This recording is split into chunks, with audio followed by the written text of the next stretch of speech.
Hi, I'm Will White, Solar Application Specialist at Fluke, and in this DER Tech Talk, I'm going to talk about what an IV curve is. So an IV curve is a measurement of current and voltage. The first part of the curve is short circuit current. So I've got my handy module here.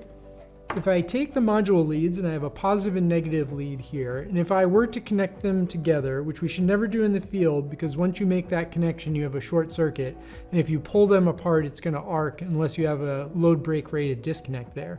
But let's just say I plug the positive and negative in together, it's a short circuit, there's essentially no resistance in that circuit. That's the maximum amount of current a module is capable of producing under standard test conditions, so that's short circuit current. Under that condition, because there's no load, there's no voltage, and there's no power.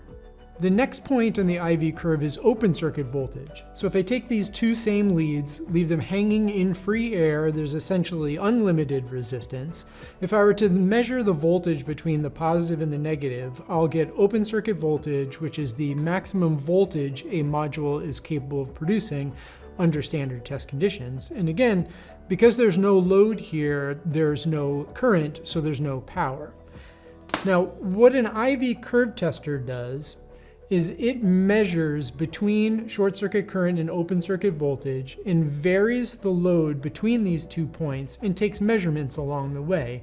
And it creates, if the curve is operating properly and the module is working correctly, a nice smooth curve.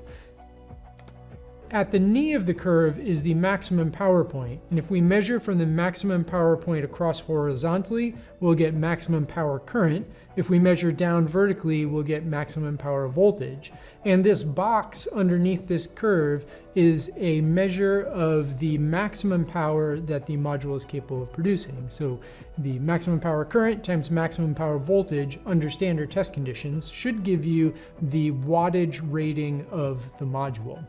So an IV curve is a very helpful way to determine if there is a defect with the module or a string of modules. We can see things with an IV curve that we can't see with just regular current and voltage measurements. So that's the basics of what an IV curve is. Join me for another lesson where I'll talk about the deviations from the IV curve and what they can tell us. Thanks. Check out fluke.com for more information. Have a great day.